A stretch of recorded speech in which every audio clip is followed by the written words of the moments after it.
Shavua Tov, a good vach. Tonight I want to share a story with you. I want to, and I will share a story of the Alter Rebbe, the first Rebbe of Chabad, whose yahrzeit was this past week. One of the Rebbe's Chassidim spent a Shabbos in Vilna, which was a stronghold of those who were not really pro the Chassidic movement. The Chassid was a great scholar, and he had a very enjoyable Shabbos sharing words of Torah with his host. But he noticed that every so often the host would, when he was distracted, he would sigh and a nervous expression would appear on his face. After Shabbos, the Chassid asked the host, "What's on your heart? What's bothering you?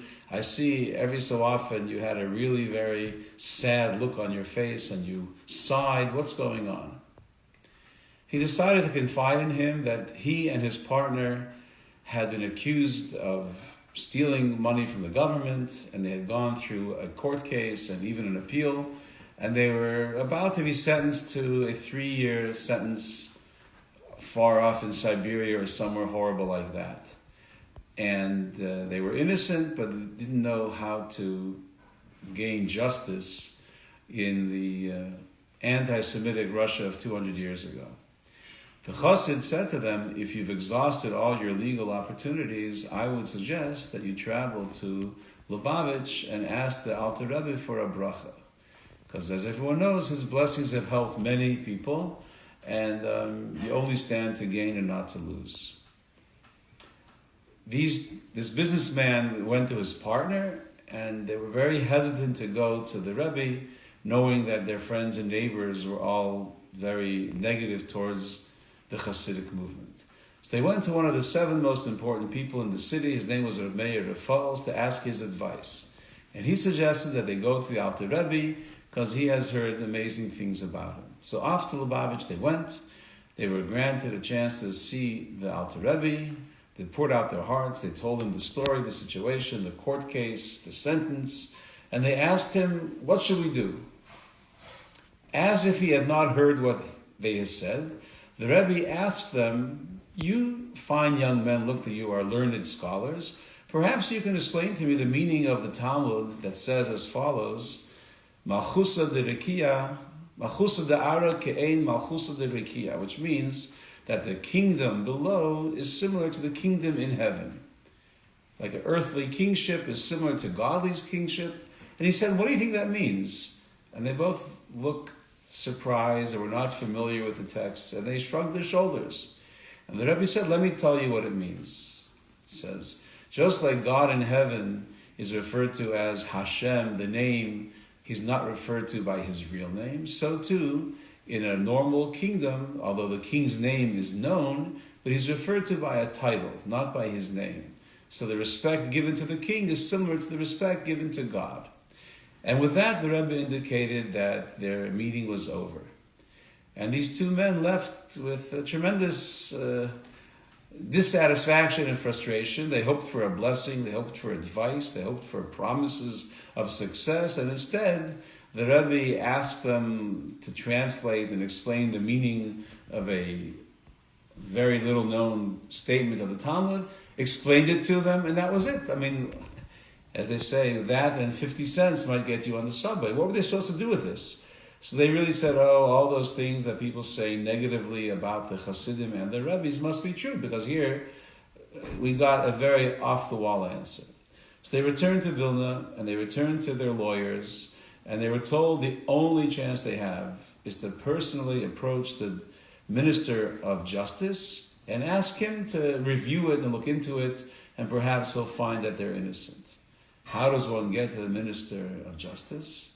So they were told to go to the capital city of Petersburg, and there's a park where big shots would stroll and catch some fresh air. And every day the Minister of Justice would go for a stroll at a certain time. So these 2 businessmen bribed the guards of the park to be allowed in, number 1. Number 2, at the right time. Number 3, at the right place. And they were told, and this path, that is where the minister takes his walk. So they bribe their way in, and they're waiting behind some trees, and they see a very elegantly dressed man who's walking along the path where the Minister of Justice always goes. So they ran over and they said, "Sir, Your Majesty, Your Highness," and they fell in front of him and began crying and begging him to give them a hearing, and how they're innocent, and they're pouring out their hearts and reliving their case, etc., etc. And when they stopped to catch their breath, this fancy gentleman said, "Excuse me, sirs, but I think you have a mistake here. I'm the Minister of Education, and the Minister of Justice, who usually takes a walk here, is sick today, and he's not even in. So I really can't help you, and he's not even available today to help you." These two guys were like, "Oh gosh, this is our last hope, and even this has been taken away from us." They were both just totally thrown and confused, didn't know what to do. When all of a sudden the Minister of Education says, "You two look like learned people. Yesterday I was in the Tsar's presence, and he asked us, myself and other advisors, if we know the meaning of the statement of the rabbis that says that the kingdom down below is similar to the kingdom in heaven. Like, what does that mean? In what way can you compare God's kingdom to man's kingdom?" And no one knew an answer. I thought, since I happened to run into you two Jews, perhaps you know the meaning. With the Rebbe's words ringing in their ears, they were very glad to repeat what the Rebbe said out of respect. God's not referred to by his name, so too the king down here is referred to as the Tsar, not by his own name, although everyone knows it's Ivan or Peter or whatever it is. The minister was very impressed with the answer, and the truth rang, and he said, "Bravo, bravo," and he said, "Give me your names. I am going to repeat your answer in your name to the Tsar himself, and if it's accepted by him, I'm going to push that he should make the review for your case." To make a long story very short, that's exactly what happened. The Minister of Education repeated the words of the Rebbe through these guys to the Tsar himself. The Tsar was impressed, and a review was arranged, and these two guys were found to be totally innocent, and they returned to Vilna in the highest of spirits, and they spread this story of the Rebbe, and many people became chassidim of the Rebbe as a result of this miracle. No word of a Rebbe goes to waste. Well, in the Rebbe's most famous writing, the book of Tanya, he writes that it is close to every single person to be in control of their actions and their deeds and their thoughts, and to serve Hashem in those ways. So just like the story, every word rang true. Certainly the Rebbe's teachings that we can, and with effort, we can serve Hashem with our hearts and our minds and our mouths. Surely that's true as well.